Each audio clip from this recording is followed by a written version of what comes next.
evening. Good evening. Hello. I'm Michael Blatchley, Director of Opening Nights at Florida State University, and I'd like to welcome you to the Moon.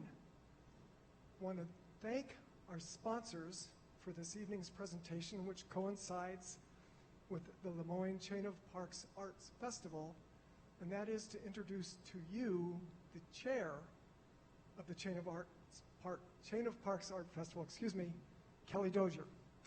Thank you so much. Is this working? Thank you. Well, I want to thank all of you for being here. I know the weather's kind of weird these days, and there's a lot going on, so I really appreciate you coming and taking the time to hear this wonderful presentation that we're about to hear. Also, many of you are sponsors of the Chain of Parks Art Festival, and I want to thank you for that. And hope to see you in the parks. Wear your rain slicker, your rain boots, and bring your umbrellas. We're going to be out there, rain or shine, and we've got some wonderful artists coming. So it's a great opportunity to see some wonderful art and support our regional artists here. And they really want to see you too. So thank you so much, and I want to thank Opening Nights and our presenters, and hope we have a wonderful time. Thank you. And with that, I'm going to ask, as you're seated, please keep your masks on. It's part of the protocols that we put in place to be able to have our public programs.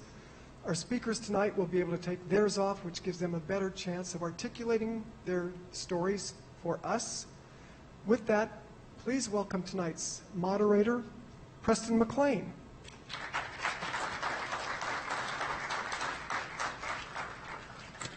Thank you, Michael. Thank you, Kelly. Thank you, everyone, for being here this evening. I'm Preston McLane. I'm the director of the Museum of Fine Arts at Florida State University. And I have the privilege of introducing Michael Rosato tonight, but also sharing with you a little bit of his story through a conversation that we will have towards the end of the presentation.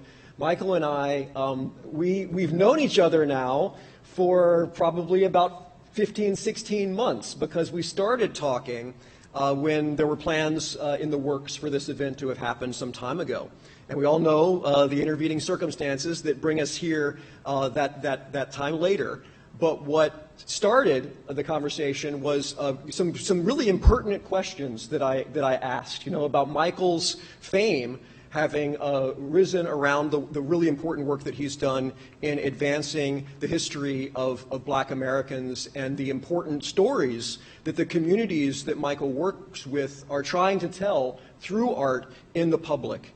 And I got to know Michael, and then we took a hiatus for a little while, and then we reconnected when we were making plans for this event. And it has been an absolute delight to every conversation that we've had has moved me, has convinced me of the importance of the type of work that Michael does, and the stories that Michael tells. And Michael is a storyteller through his work. He's also a great storyteller as someone who can share his life experience and the journey that he's been on. Michael is back in Tallahassee, having graduated from Florida State University in 1983 as an interior design student. And while Michael may touch on some of the highlights of his early career, what I gathered is that it was not the vocation that Michael felt called to eventually. And the desire to make, and this is a quote that I should attribute because we always want to give credit where due, this was in a Democrat article from about a year and a half ago when Michael was featured in the Tallahassee Democrat. And he was asked about his inspirations, and Michael named Professor Peter Munton, who unfortunately isn't with us, but who had made so many students. Oh, is Peter here? Oh my goodness! Oh my goodness, Peter! I am so glad you're here tonight. I did not know. I figured that you would be aware, but to have your company, I'm embarrassed now that I said that. But thank you. What a joy then to say what I'd prepared to say. I'm touched, honestly. It was a question that he asked. Are you ready to make magic happen? Do you believe in magic? Do you believe in the power of design and art to affect people, to convey meaning? and to change the way people feel about themselves and about the world in which they live. Thank you, Peter, for asking that question, and thank you, Michael, for hearing the question and having it touch you and change you in the process. So I could read a little bit of what I've prepared, but we're going to talk about a lot of these accomplishments together in just a few minutes. Not just a few, a good little while. But Michael has commissioned work with community groups, corporations, schools, individuals. His paintings are in venues throughout the United States. I have a list here. It's a esteemed list. The Smithsonian Museum of Natural History, the Oklahoma City National Memorial, the Texas Motor Speedway, the Loudon Heritage Farm Museum, the Texas Rangers Ballpark, the U.S. Fish and Wildlife Museum, and the Chesapeake County Mural Trail, which is, I have to assume, the place where you can go to see the densest concentration of your work within a very short walk or drive. But one thing which all of these places have in common is that they're places that people go to learn, and they're places that have a mission to educate as a part of why they're there. Right? The Motor Speedway may be less so, but we do know that the important work that you do is key to the education of people in the community who travel great distances to visit these places. And we've heard about trips that even people who will meet later in the evening have made to see these hallowed spaces in which the people who you honor in your artwork lived and did their important work, without which we would not have the society that we live in, and we work together to continue to build and improve. So I will ask Michael to take the mic and help us through your story find out how we get to take my hand, which is the Harriet Tubman mural. Thank you, Michael.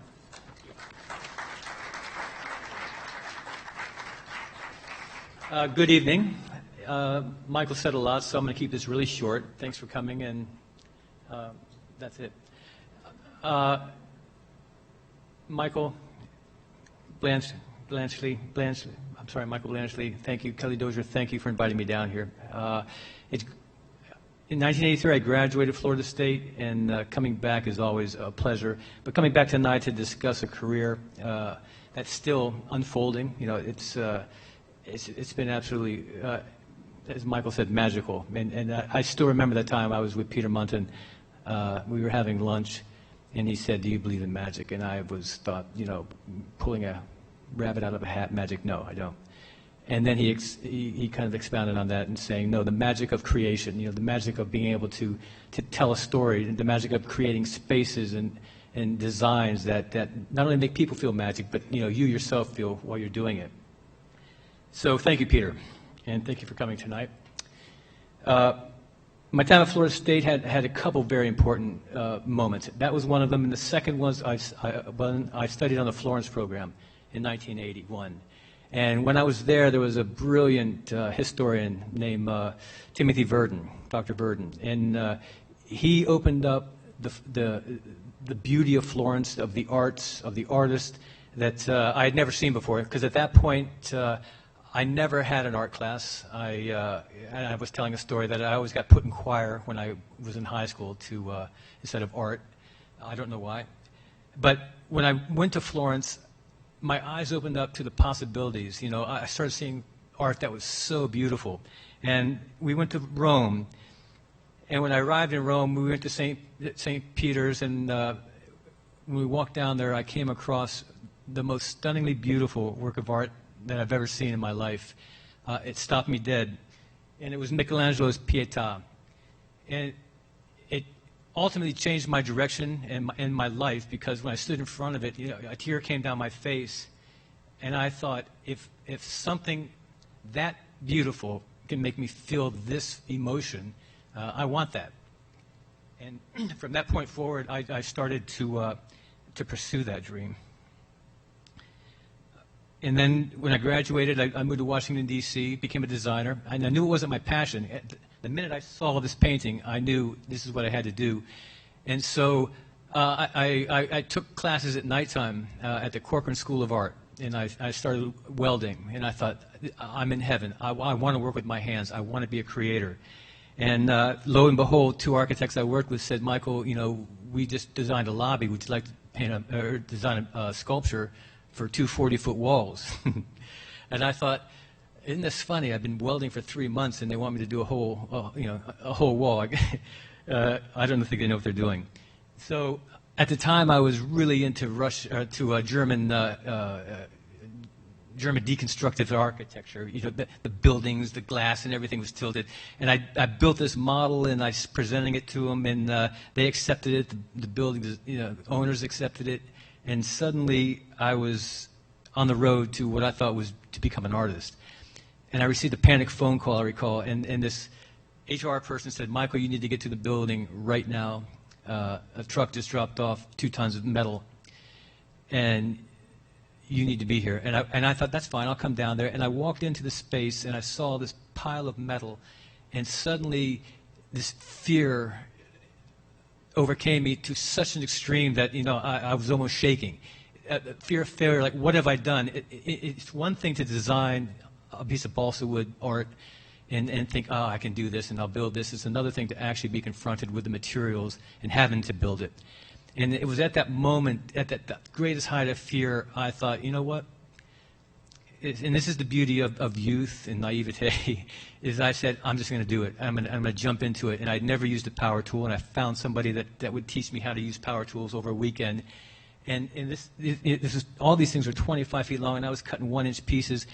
And I would do it after work from 7 at night to 4 in the morning, and I suddenly realized I love this. I love the act of creating, and the hours after work were so much greater than the hours during work. And I do what all people that think they want to become an artist do. I sold everything, and I moved to Manhattan, and I thought, I'm going to become an artist. And again, naivete. I house sat for this artist, Spishek Boudet, beautiful name. And he was big and grand. He said, I'm going to India to find myself. You can have my studio and paint whatever you want. And I recall walking in to the studio and smelling the turpentine and the oil paints, and I just thought, wow. And then it hit me again, I have no skill sets. I have this incredible dream and desire to be an artist, but I really have nothing in my background that would allow me to do that. And I closed the door, and I walked out, and I got depressed. I never went back into that room, and I thought, this is a joke. Becoming an artist is a joke. And I went back to Washington, and I'm a big believer in the power of saying yes to creative challenges. And I was getting a haircut, and the gentleman said, you paint, right? And I said, yes. And he says, I have a sculptor or a muralist friend that is so desperate for work, I want you to meet him. And I met the gentleman, and he was painting a mural for a Saudi princess in a building. And I showed up, and I showed him some renderings I had done in college. He was so desperate. It didn't matter. And I came in, and he handed me this bucket of paint and a sketch that was all gridded off, and a paintbrush. And the wall was already, the mural was drawn on the wall, but nothing was done. And he said, I need you to go over there and do an underpainting. And here's a sketch, just go on over there. And then once again, I put myself in front of the cart. And I told him, this incredible fear of fight or flight came over me. And I decided, should I run out of here, or should I admit to him that I have never painted in my life? And I said, I've never painted in my life, but and he got this drawn face, and he got very almost upset. But I said, but if you show me what you're talking about, I might be able to figure it out. And he gave me the bucket and the brush, and I had never even held a brush before. I mean, it was like, I have had a roller, but never a brush. And I walked over there, and he took everything out of my hand. And he started to sketch this underpainting, and I thought, I can do that, And I picked up the brush, and I started to paint, and it hasn't stopped since. It was remarkable how suddenly I'd found a calling, from a time where, I had never even thought it possible. A month earlier I was in New York City, and I walked out of an area to paint, and now here I was starting to paint. And for 3 weeks I was immersed in learning how to use the medium of acrylics. And the beauty of the art thing is, 3 weeks later, I was standing at the Smithsonian Natural History Museum, and he had landed a job, and we were going to start painting there. And it was called the Insect Zoo, and it's still there. And it was magical. I thought, I can't believe A, that I'm standing here at the Smithsonian, and B, that I actually am getting paid to learn how to paint here. And so this is the building, you know, and 2 weeks later he had to leave the country to work on a mural, and he said, this is yours to finish. I just don't understand how people can do that. You know, give a brush to somebody that has only been painting for 3 weeks at such a prestigious venue. And I muddled my way through it, and as you can see, I mean, it's not brilliant, but at that moment, it was everything that I had ever wanted to do. And we went on to paint many, many more paintings together. And then eventually I left and moved back to New York. And I started to sketch Michelangelo sketches from the Windsor collection on my apartment wall to learn how to do, you know, features. And, you know, I had these dramatic, you know, beautiful sketches of people, you know, of his, you know, models opening the lion's mouth, and they were larger than life. And I would do it every night. And I thought, I really want to learn to figure. And I started to draw at the Art Student League. And my brother had passed away when I moved back to New York, and so I just started to get into myself and drawing. And when I learned to, the more I drew, the more I realized what I didn't know. And I put myself in a position to learn once again by going to the Art Student League. And you know, this is one of the drawings that I did that inspired me to really want to learn the human form. And so I had these all, you know, this in my apartment. I had the murals on the drawings on the wall, and lo and behold, my friend Stewart, the artist from D.C., came up to visit me, and he said, "Oh, by the way, I just landed this incredible job to paint 68 Hall of Fame baseball players. You want to do it?" And having, you know, learned to draw the figure for the last 2 months, I thought I was perfectly qualified, and I said, "Yeah, absolutely, I will." And again, it's that remarkable power of saying, you know, yes to these situations. So, you know, and what I loved about Stewart was he always dropped me off and said, "It's yours to do." And I would have to muddle my way through it, and he would go off and do whatever. And for this one, this was the very first painting. It was an oil painting. I had never worked in oils. They were 10-foot by 10-foot canvases, and each luxury suite in Arlington Stadium was going to have a Hall of Fame baseball player. And Yogi Berra was the first, and he threw me in there, and I gridded off the thing, everything I had learned with him 2 years earlier. And I did the underpainting, which I understood now, and I had manipulated paint long enough to know that I actually, you know, could do this. And so this led to doing 54 of the 64 paintings. And I would do all the paintings, and he would come in and tweak the head or the face, you know, because the, you know, portraiture and hands were always the hardest thing to do. And I would spend 3 days on it. He'd come in for, you know, 10 minutes, do the tweaking, and then leave and go back out and party. And so I was getting paid to really learn how to work these things. And we went down to Texas. And it's a fun story because this was a very learning moment in my life. We were in Texas, sitting across from the HR person, a big Texas woman, strong, and she looked at us and she said, "So, boys, how's it work?" And before, you know, she could ask any more questions, he just butted in and said, "Michael paints them, I sign them." And I was getting to the point where I was painting so many of them, I was, you know, I thought I need more credit for this in my head. And I remember looking at that woman. She looked straight in my eye and she said, "Are you that stupid?" And she was very serious. And I thought, you know, no, I'm not that stupid. And then he got into the conversation. He said, no. He paints the ones that he does, and I paint mine. He didn't want to say that. He had to say it. And I remember when I signed that first painting, it was remarkable. You know, I thought, I'm about to become an artist. You know, I just signed my first painting. And having not gone to art school, you know, I always felt like an imposter. You know, and suddenly here I was, you know, putting my name on a piece of work. Actually, 48 of them. I gave him a few just because he was getting paid to do them all. And but I didn't mind. I mean, I felt so proud of that moment that that I was really on the road to become an artist. And it was again one of these moments in life where you suddenly realize that your courage gets to the point that you're willing to take on more and more responsibilities, not only as a creative person, but as, you know, as an artist and as someone trying to express themselves. And I left. And I started getting jobs, and I started saying yes to absolutely everything creative that came my way, because I thought, well, an artist should be able to do everything. He should be able to do wine labels. He should be able to design, gazebos, all of these things that I was doing, and learning each time. And every time I was presented with an opportunity, there was an immense fear of failure, because I kept saying yes to things I had no right to be saying yes to. But it put me in a position to really have to learn. And so these next series of paintings you're going to see, they're really not great. Maybe they're not even that good. But they were so important to me in the development of being an artist. And, as a commercial artist, you're commissioned to do works. So there's always a given involved. Like this person owned a restaurant and found out that I learned how to paint. He said, "Oh, you paint?" And I said, "Yeah, I do." And he said, "Well, I got a wall here. Would you like to do something on it?" And so I would always say yes, absolutely. I didn't know portraits very well, and you can see in this there's no shadowing. It's a very flat painting. But it not only did it feed me, because I got paid in food as well as money, but it also allowed me to experiment and put myself in a position to fail, knowing that people would be coming in, looking at it, and judging me and the quality of my work.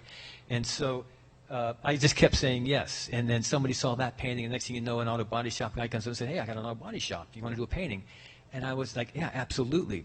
And this one I have in here because it was very important. And in fact, I was playing with a style. He loved Russian avant-garde posters. And I thought, well, I'll come up with something. But the best part of this one, and a kind of like a life learning experience, was when I finished it, I was very proud of it, and I delivered it, a photograph of it to him so he could inspect it. And he was like, "That welder's arm is like 3 times too big." And I knew that, but I had spent so much time on it, and I was so tired of painting it, I just thought, oh my gosh, no, it's not. and then I flashed back to when I was in interior design, working in Washington, D.C., and an architect, my employer took me under his wing, kind of taught me everything, and he said, "Michael, now, when you're doing something for a client, and they want something, you have to give it to them. You have to find a way to work it into your design. And so if you can do something beautiful, but the only thing they're going to see is that one thing you didn't do for them, and they'll never see the rest of the beauty of your designs." And so this one was a learning experience, because I fixed the arm. It's still a little bit long, but not as long as it was. But it set the standard of how I operate now. When you're commissioned, there's an expectation of what they want from you. And you as an artist have to find a way to meet those expectations, or myself as the artist, to meet those expectations, and at the same time find some kind of creativity within to make me enjoy it and feel as though it's happening the way I want it to go. And I started saying yes to everything. First book was a beautiful organization that gave books to children. And so I had to come up with a style that was playful, and people would walk down this stairwell and engage. First ladies and heads of corporations walk down the stairwell between the 2 floors they own, and I just created a whole little design in there. So now you're playing with perspective and trompe l'oeil and just having fun. And again, these are decorative things. I'm not really storytelling yet. I'm just learning my medium and learning how to paint. And then the commission started getting more grand, but I was still approaching it the same way, as a businessman and as an artist, And for example, this job's in here because it was the first time I had to sell myself for something more than what I was hired to do. I saw an opportunity to do it, and I had to rely on skills that I had learned in design and dealing with clients. And this man hired me to do one painting on the ceiling above his billiard room, a hunt scene, and there were, huge coffers, and there were 16 other coffers on that ceiling, and I thought, wow, wouldn't that be a nice job? And I had to find a way to convince him that we should do that, and that it could really be beneficial not only to the room but to my career. And but learning how to deal with clients is such an important part that I don't know if all artists coming out of school have. I mean, it was something I was forced to do because I chose that road, and it just when I started doing wildlife and people started seeing things, I started getting other jobs. And I have this slide in here because it was another very important moment.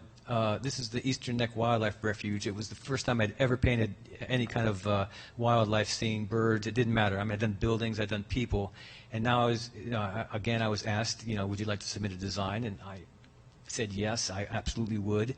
And I landed this job at like 7,000 square foot of wildlife nature paintings that I had never done.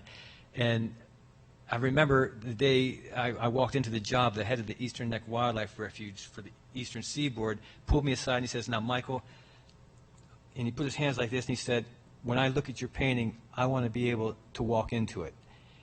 And I was like, "Yeah, we'll make that happen," which meant he wanted it to be realistic. And so I started to have to do realism, and then with realism, it opened up a whole nother realm of being able to tell stories.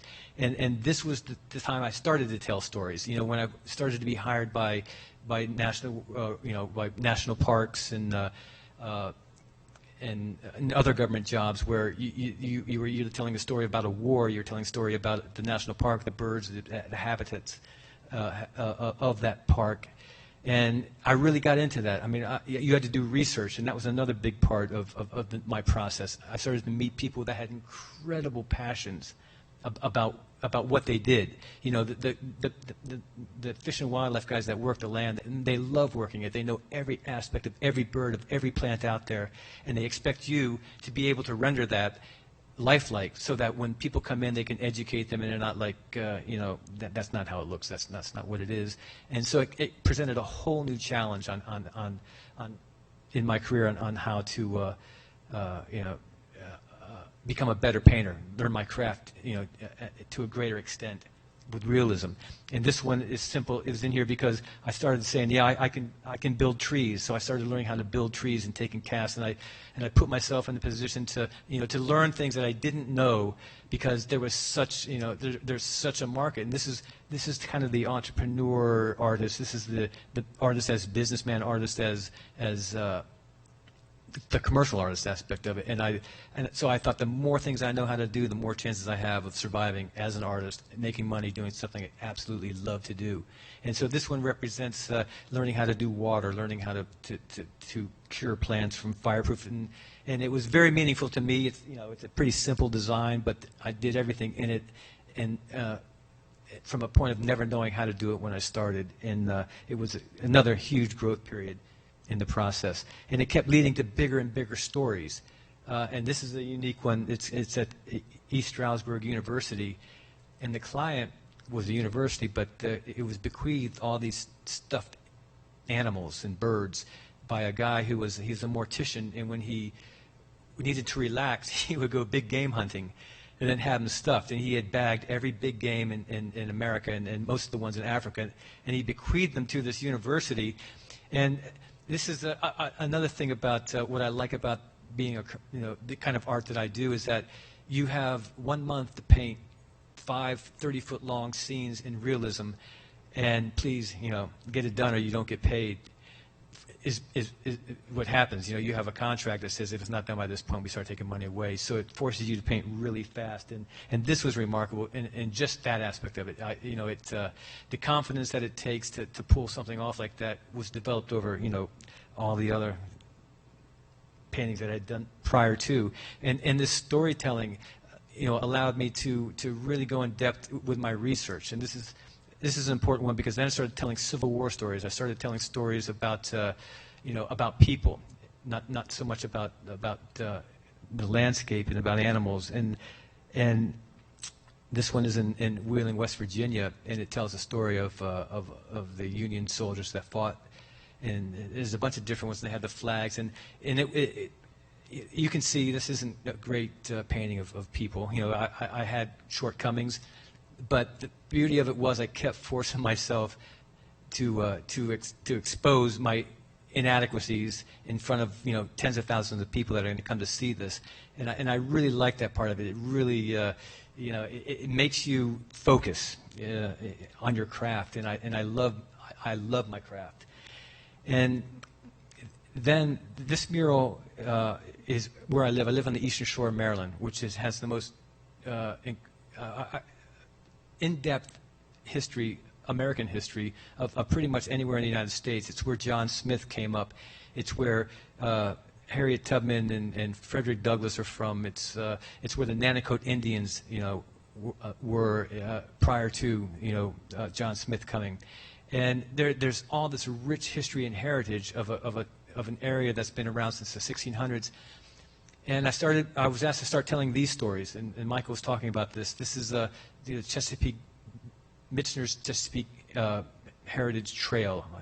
It's gone through a couple iterations, but now it's just called the Chesapeake Mural Trail. And every mural in here had to be based on James Michener's novel Chesapeake. And because where I live, the people are so proud of that area that they're so proud to be Eastern Shore. And it doesn't matter, the black population or the white population, they both go back 390 years. And there's such a pride within all those communities about what they do and what their families have done. And this one, and Michener's book really painted a beautiful picture of that region.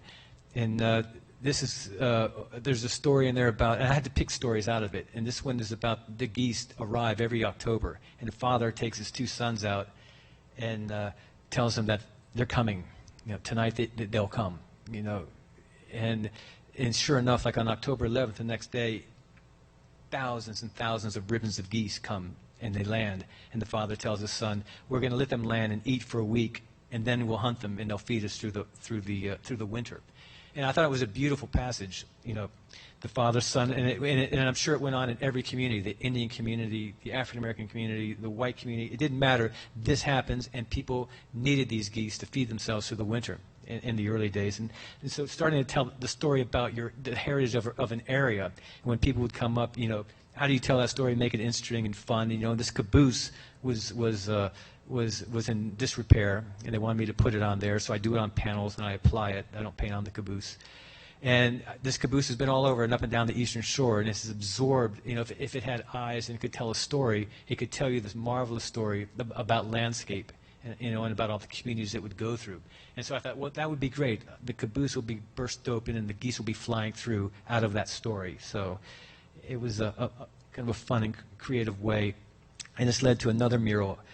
Again, based on Chesapeake, and telling stories, I'm starting to realize it's really fun telling stories, and it's fun watching people react to what it is you've painted and learn the stories, learn the heritage of their area, and the reason why, why is there this is the oldest crab picking house in America. It's been around for 6 generations, Clayton Seafood, and I thought there was a passage in Chesapeake about a blue heron that ate a crab, tossed it in the air, and snapped it in half. And this Indian, one of the characters, was talking to his love chief's daughter and said, "How can he do that? If you've ever eaten a blue crab, you get scarred, and you get bloodied." And he said, "How can that thing toss it in the air and eat it?" And she says to him, "It's a gift from God for our overseeing of the land and the seas, and He gave us this gift of the soft-shell crab."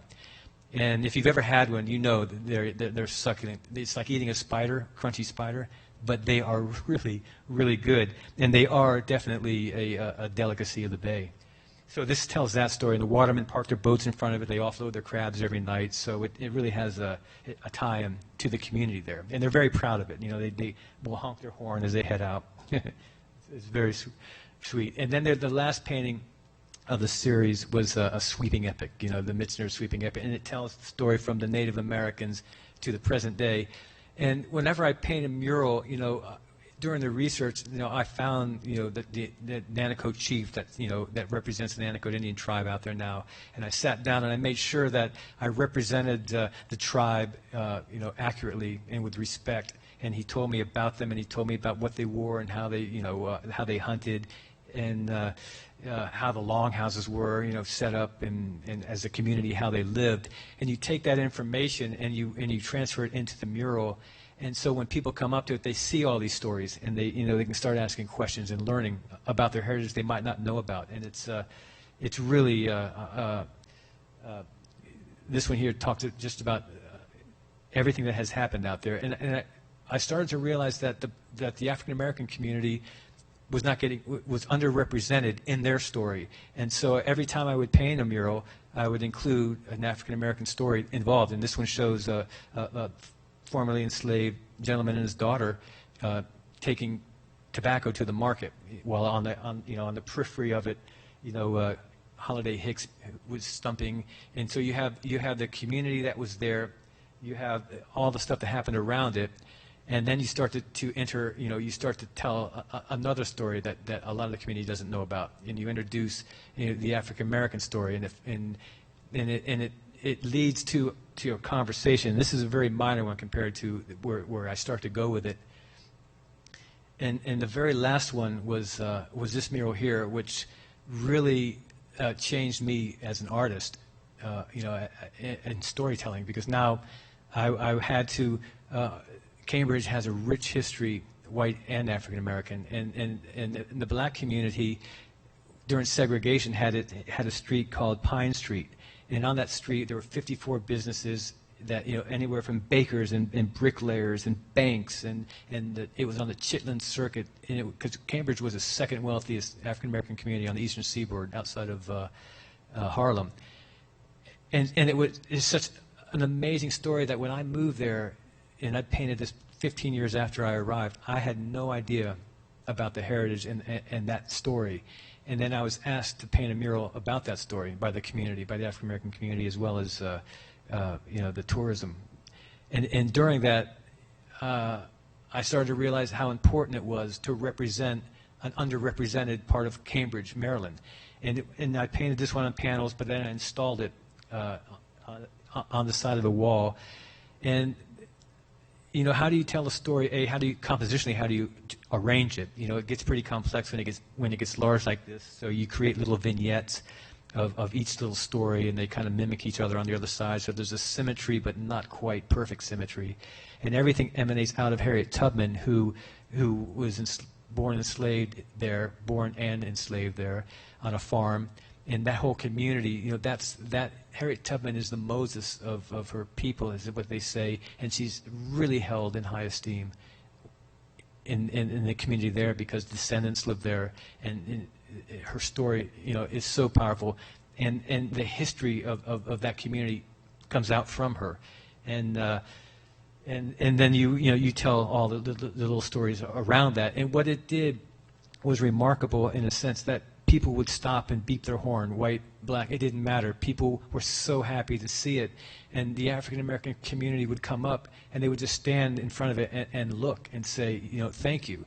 And I suddenly realized how incredibly important my role was, in telling these stories and to tell them, with respect and an understanding, so I really started to ask questions, and I researched, and there's so much history about Cambridge that the story opened up to me and the people opened up to me, and you started to to sense the pain and you sense the anger, but you also sense the respect and the desire to have representation.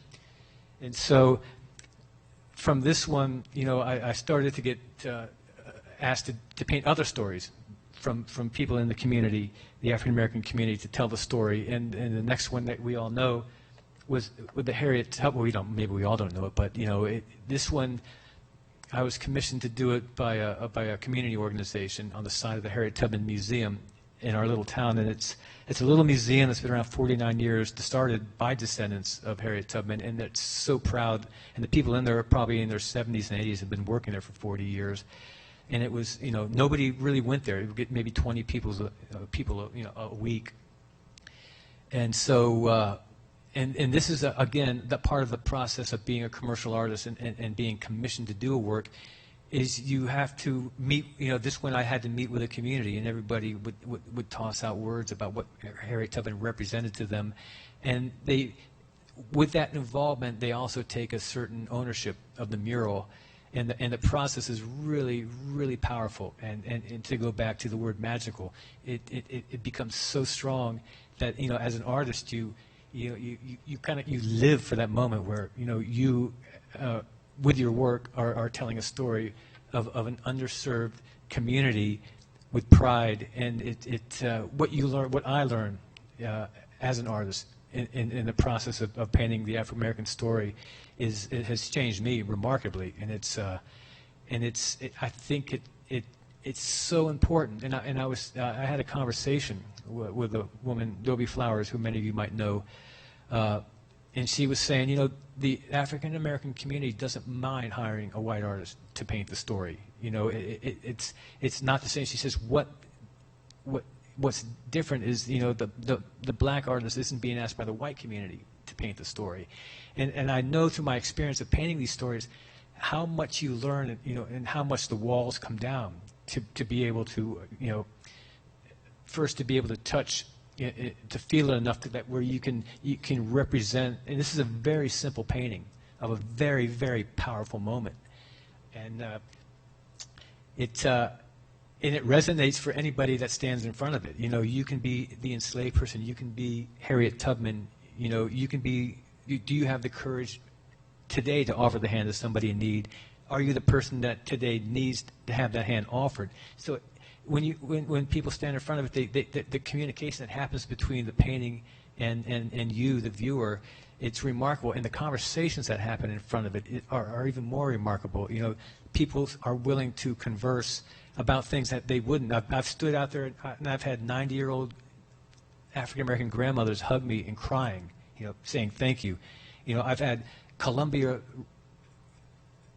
agitators from Columbia University, people that want to make a difference, people that are very angry, stand and communicate with me their anger, and it forces me to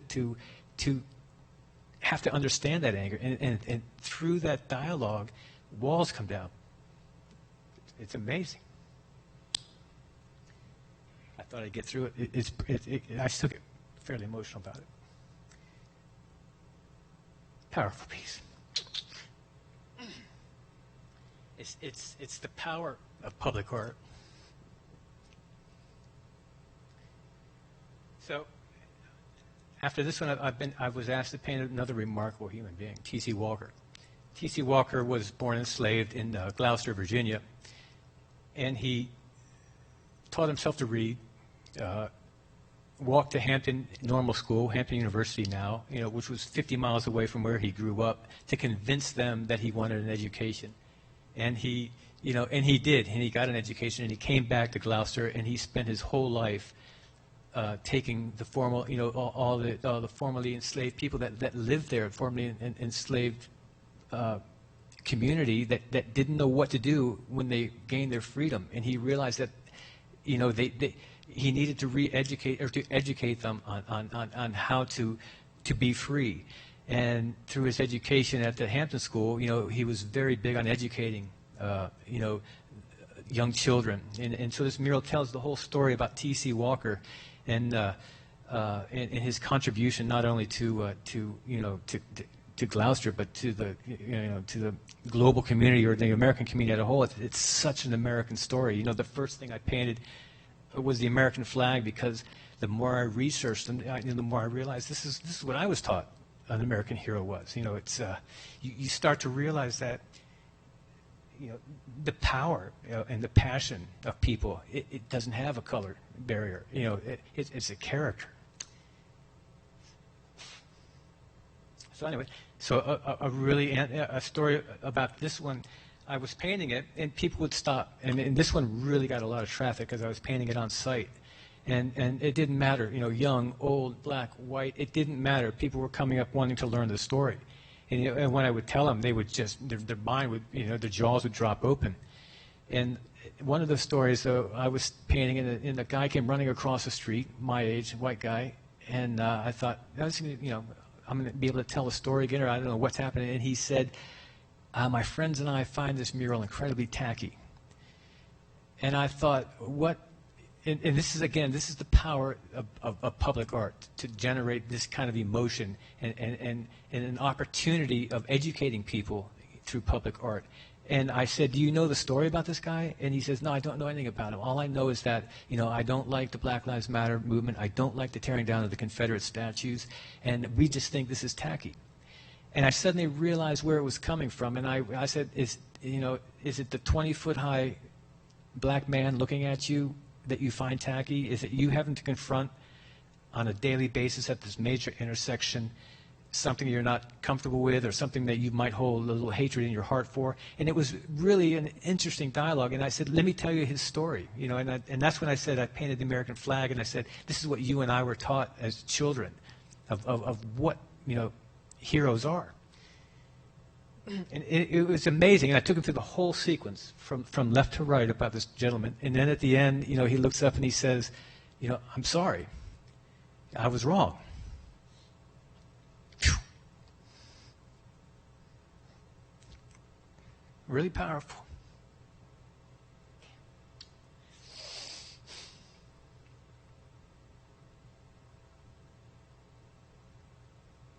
Sorry. It's crazy. Every time I do these things, I say, no, it's not going to happen tonight. I'm going to be able to get through it. You can't. It's impossible. But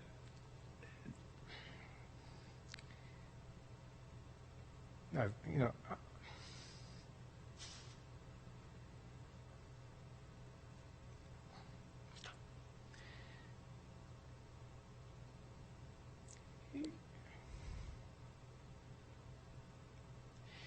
you start to witness firsthand the incredible power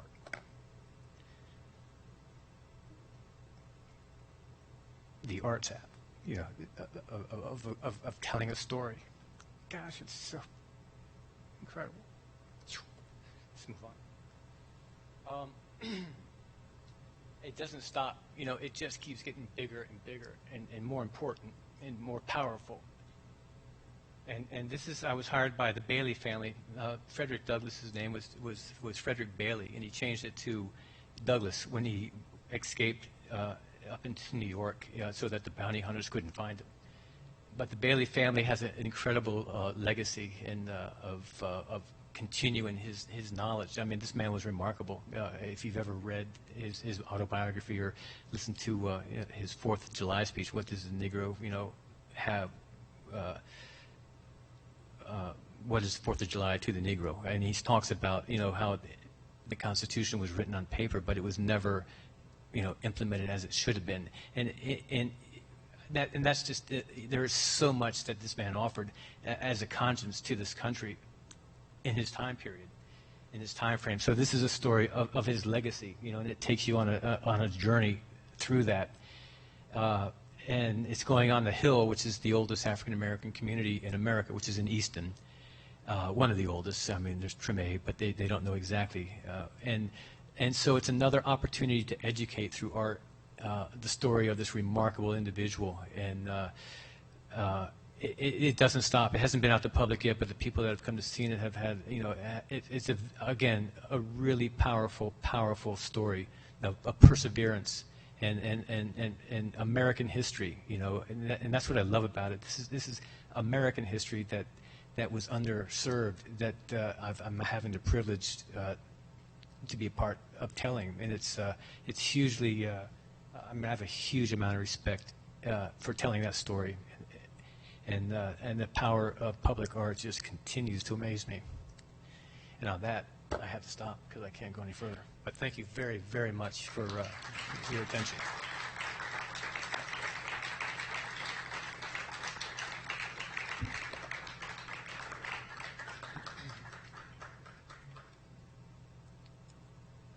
I'll take this with us in case we want to. You got your mic? You want to take this with you?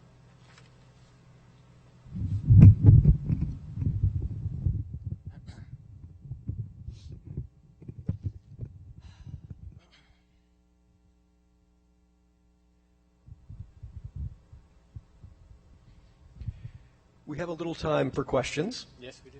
And I'm delighted to say that the invitation that Opening Nights and the Chain of Parks Festival distributed to the community resulted in quite a number of questions that people out in Tallahassee and the community that we serve wanted to know about you and your work. And you've touched on many of the themes. Right.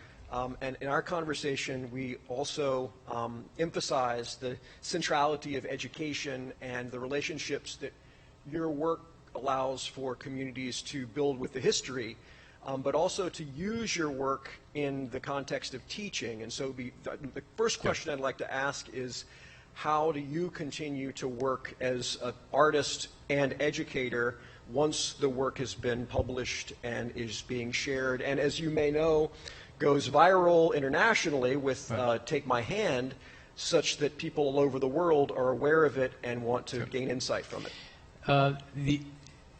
The educational part of it has been a kind of a remarkable experience too. You know, the opportunity for, during COVID, when I was painting the T.C. Walker mural, teachers would bring out, you know, video cameras and actually educate their art students on the process that was going on. And through that, you know, able to tell a story, not a T.C. Walker story, but also, you know, to educate them on his importance for the community and the importance of public art and how, you know, them as students could get involved. And a lot of them actually had their students start to do socially conscious public art because of the reaction, not only that they saw when they would come up to the mural, but, you know, but what they experienced. So, you know, and I've talked to students in France, I've talked to people in Germany, all wanting to know about the abolitionists, all wanting to be further educated. So it doesn't just stop at the mural and then you walk away. You are. I mean, I get calls and emails constantly about, would you talk to my students? You know, would you care to have a Zoom call? And it's really, and I love it because it allows me, you know, as the artist, to not only talk about the process, but also to, you know, engage the students on what they think. And you know, it's remarkable what students have questions that they ask. I mean, sometimes they're so to the point. You know, would you have saved her? You know, or would you have arrested Harriet Tubman? You know, I mean, you know, were you ever a victim of racism? I mean, really important questions come out of these things, and it's I wouldn't say it's icing on the cake. It's just so much fun to watch the process continue beyond just doing the painting. And you touched on the research aspects of preparing your composition and working with communities and having books assigned to you to Sure. reread Michener's Chesapeake and figure out what parts of it inspired you. But Right. we have a question from the community about your research process, and I know it's difficult to quantify, but what are some of the elements that you make routinely Right. a part of developing a proposal or then a Right. project in partnership? Well, you know, I have a library full of books before the internet. I bought every book on bees, bugs, you know, you name it, I have it. And so the research is pretty in depth. You know,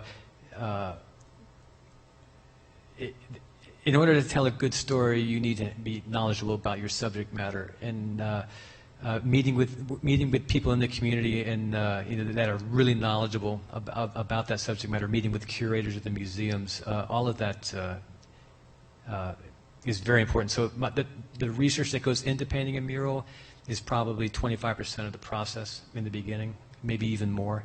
And what it does, through the research, you start to formulate your design concepts, you know, how to tell that story, you know, where does it, you know, how do you start to break it down on a canvas or on a wall? So there's a lot, you know, research doesn't stop. Mm-hmm. And process is also something that people are often fascinated to learn a little bit more about. And you mentioned that you have some projects where you're creating the paintings in the studio and then transporting them to the place where they'll be installed. And I assume that the approach to making a work like that, the mediums that you're using are different than when you're given, for instance, here, a cinder block wall to work with. But tell us about the working with the medium. Sure. I mean, again, when you're painting on an exterior wall, you're only as good as the wall you're painting on. So if it's got a bad paint job, your mural is going to not stay. So the process starts at that level. You know, especially on an outdoor mural, you need to prep the wall. You need to make sure that every aspect of that surface needs to accept your paint, and it's going to last for 20 years. And I use really super high quality acrylic paints that have UV protection in them. So you do the research on that so that you know that the sun's not going to damage them. The prep work, I call it the humility of preparation because it's really dogged. I mean, you just have to get down and you get dirty, but it's so important because it sets up the success of a mural. Well, you talked about the social responses to your work Sure. somewhat, but these are also they're out in public, and people could choose to engage with them through other forms of Sure. messaging and protest. Have you ever graffiti. dealt with that? Have you dealt with graffiti in your work? Knock wood or plastic. No. That's amazing. I think there's like an honor among thieves. There's an honor among artists if they see that the artist has respectfully done something. I've had tags come right up to where I've done a mural and then stop. And I'm hoping it's because they respect the work. But you also have to seal your paintings. You know, there's 3 layers of sealant on it. I make sure that the painting, you know, has a clear coat that goes over the top and then 2 layers of varnish so that if anything does happen, you can remove the varnish and it doesn't get down to the painting. So that's, again, a part of the process that you have to think through, and it's very important. And it's usually at the end when you're really the most tired that you have to put on 3 or 4 more layers of work, but it's necessary. So these are, like you described, the vastness of the space that you have to cover in a really short amount of time, and you talked about the relationship that you had with Stewart and the mentorship role, and then the exploitation that followed the mentorship. Sure. Are you working with other people in creating your work? Not yet.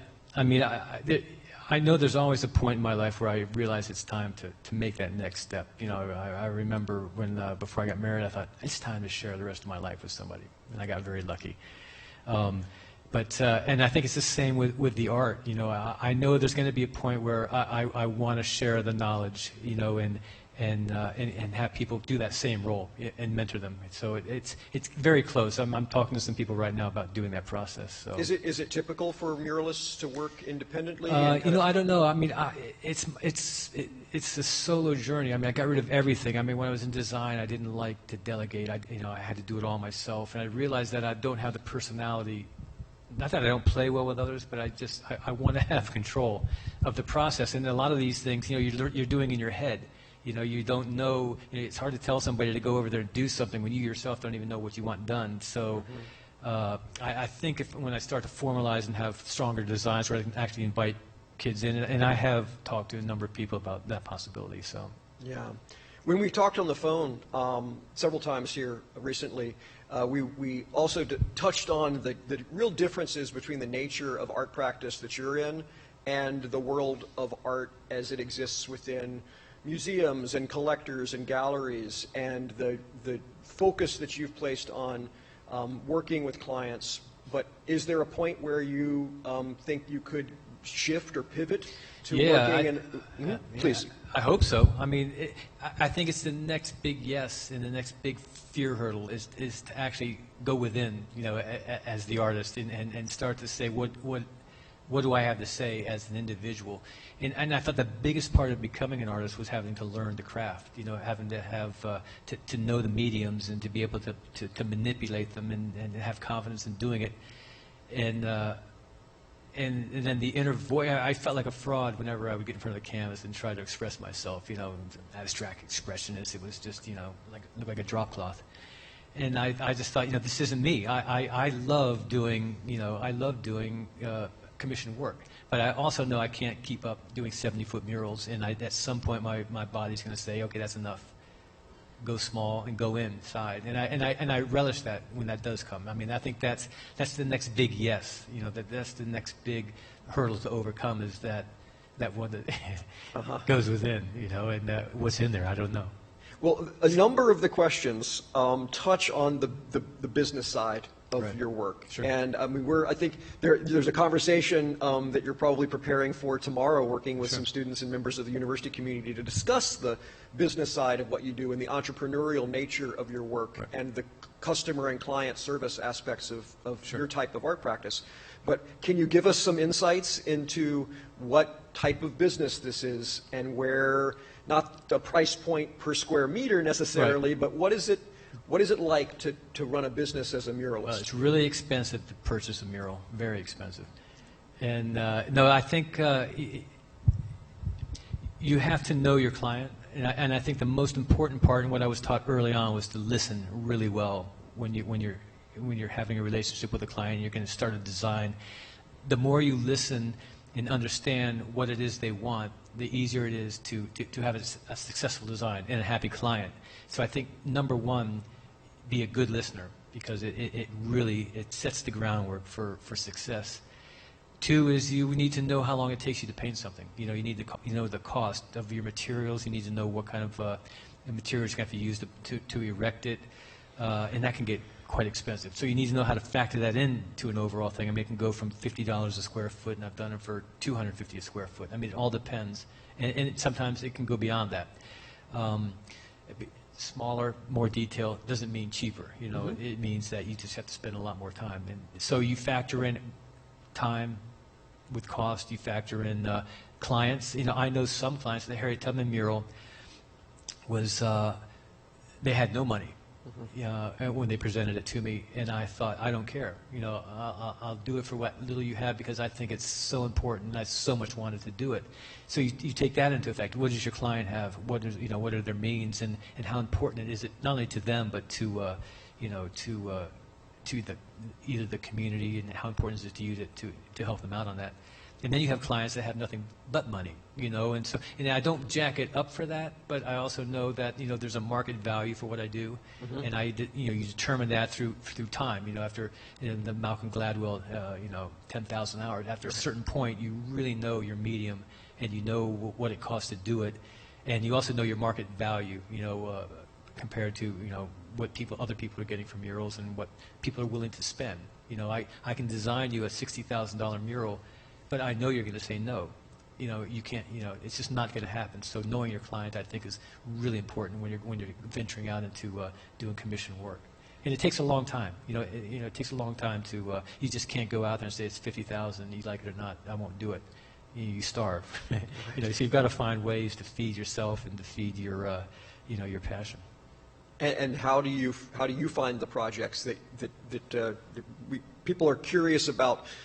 Proposals? Are you putting proposals out there, and what's the return on the investment of time that you spend? You know, I've been doing it 30 years, so the return on investment is pretty high. You know, I mean, that's how it should work. You know, if you're doing it right. There's so many different ways to do it. You have the private sector that comes directly to you. You have the museum work always comes through a general contractor, and you become a subcontractor. So, you know, they're taking a cut of whatever you tell them it's going to be, and you don't have, most of the time you don't have direct communications with the actual museum. It's a go-through. So, you know, and they ask for RFPs. So you put requests for proposals. And I probably do 30 a year, of which maybe, you know, I'll get 17 or 18. You know, it's not bad. You know, I mean, I'm for that type of work. And then there's also the private commissions that fill in. So it's there's a lot of avenues you can go. You know, I hooked up early on with exhibit designers, doing conceptual sketches for them, and then, you know, they always ask you, well, do you paint? It's like a reoccurring thing in my life, and I always say yes now.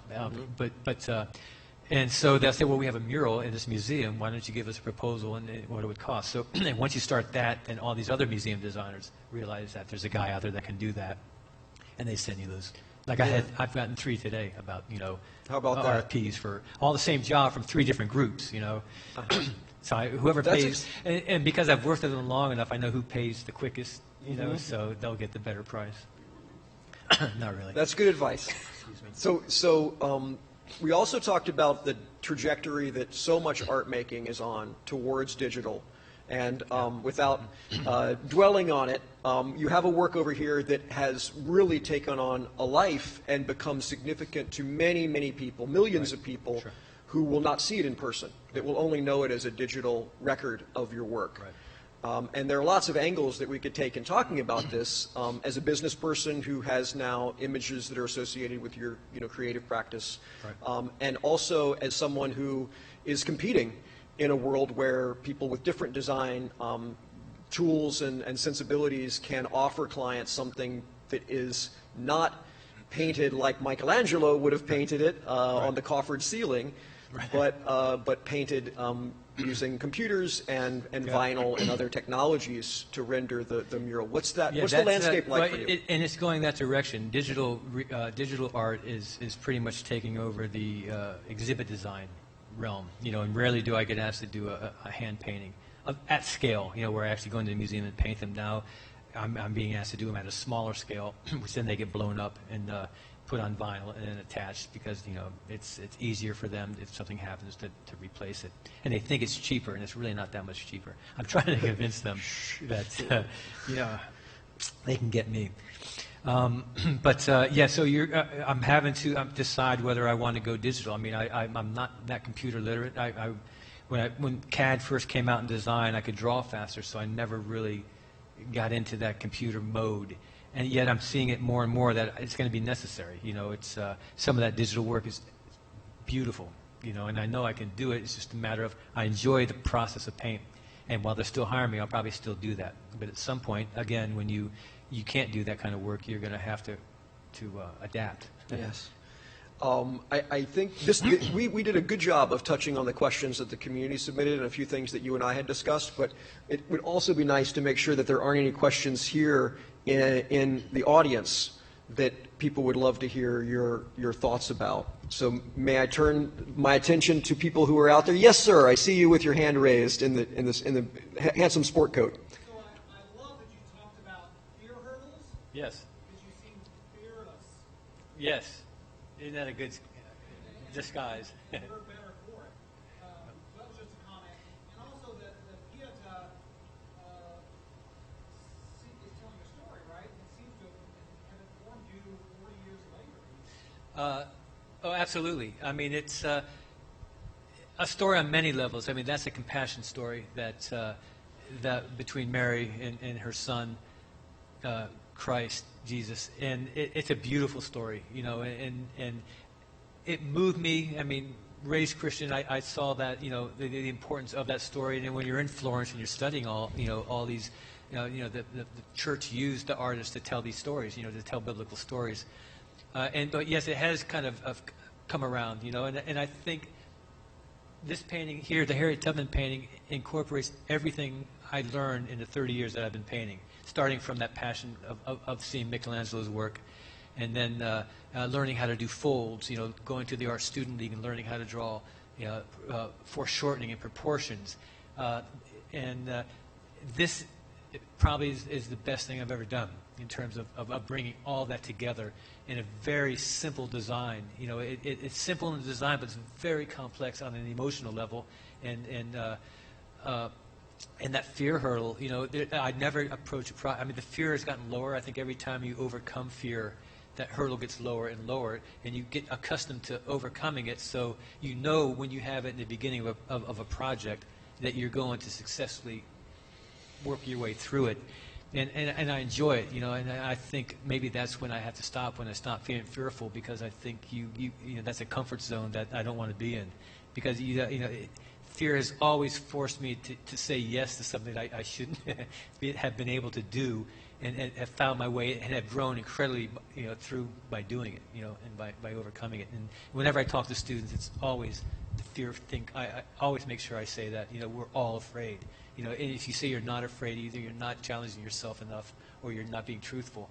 And that you know that fear is a really positive thing and can be used to do remarkable things, if harnessed. Yeah. Why don't we go tell our local government, how do we tell them that public art is? I think you do it by examples like this. You know, I don't think there's a model for public art working. I think it's always going to be site-specific and content specific.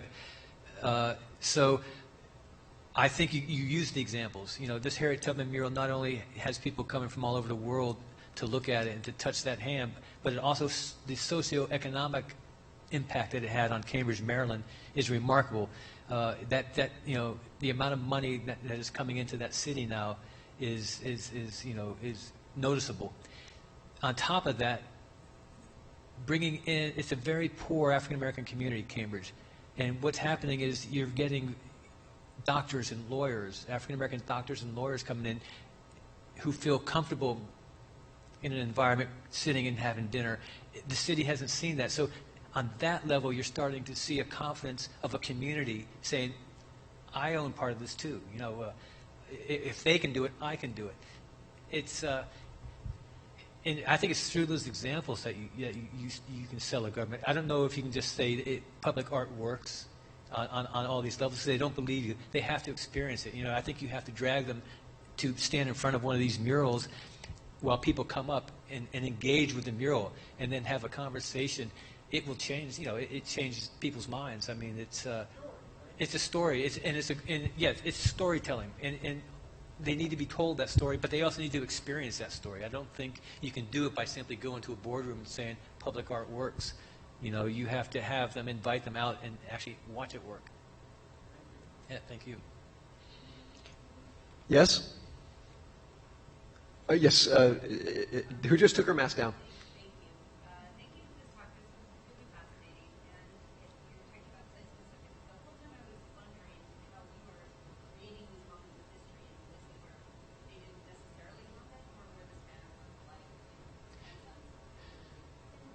You know, usually it is where they happen. I mean, I'm being hired to, if I'm understanding you, you're asking me how can you produce history in places where the history didn't exist? not the place per se, but we're having to find new venues to present the history of African Americans. We don't know places themselves. Right, right. Your work reminds me so much of how they dismantled Rosa Parks' house and took it to Berlin and set it up there. Right. It has an audience there that it never had before. And you're allowing other people to experience it over time. But the question I actually wanted to ask you was about the lighting in your mural. Because that is a way of also kind of alienating it from these characters we know only from looking at photographs. We have very little sense of what their real surroundings were. You're creating this sun-drenched Well, you know, interesting you say that. When you do the research, Harriet, and I'll talk about this one here. Harriet Tubman loved the landscape of Dorchester County. Loved it. Didn't love her situation in it, but loved to walk in the woods and walk out, you know, along the reeds. And if you know Dorchester County, you know it's flat, and you know the loblolly pines come down to the water. And she would rescue her people right before sunset and then leave in the dark of night.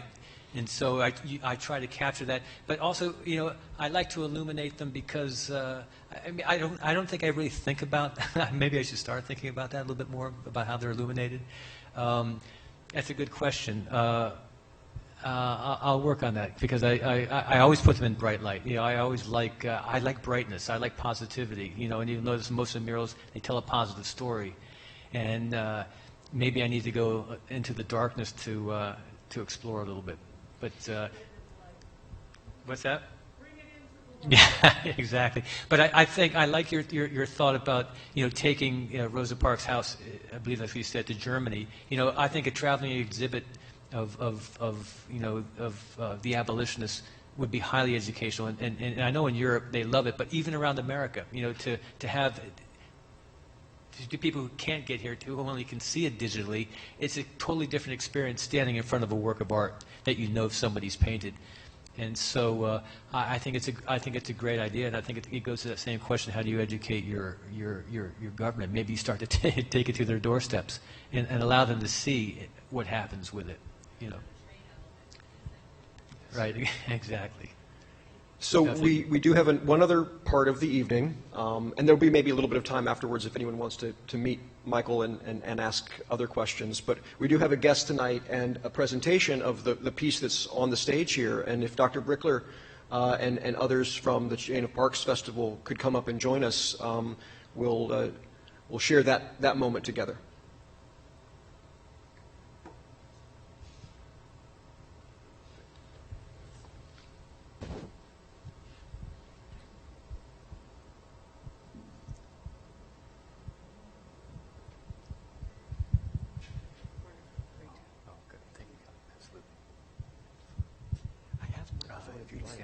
Yeah, I think they should.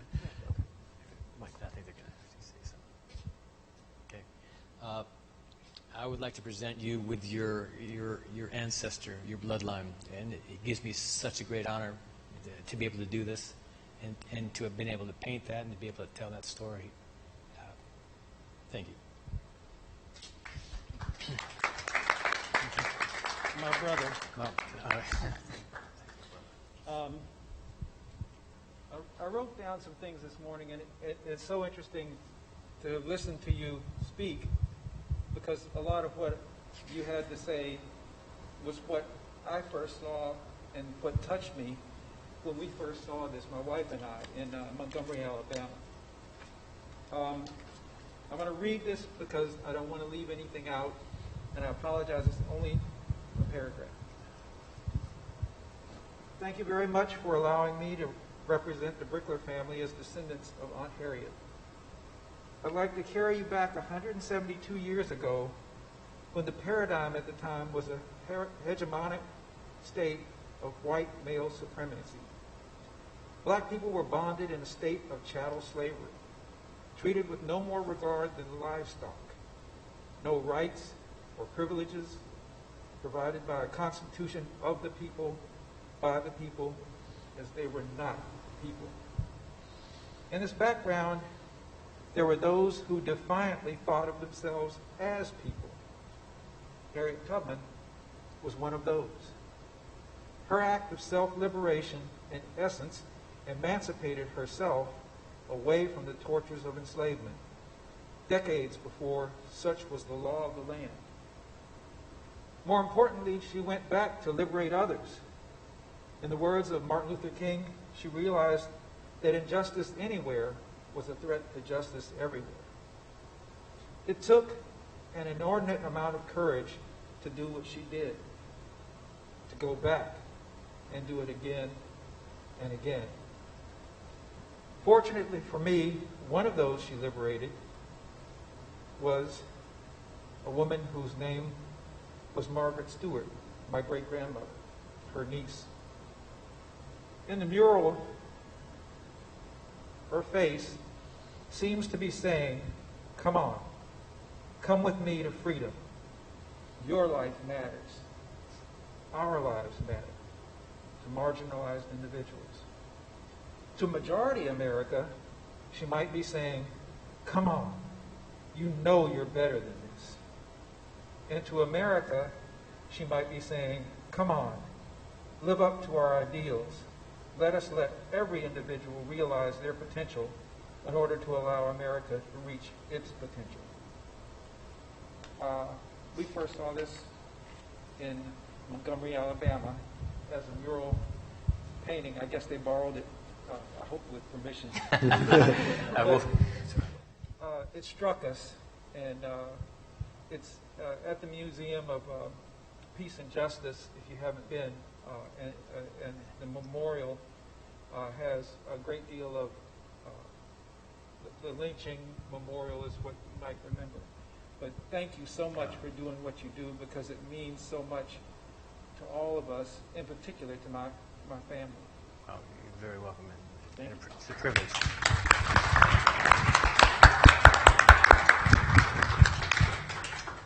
This was incredible. Thank you so much.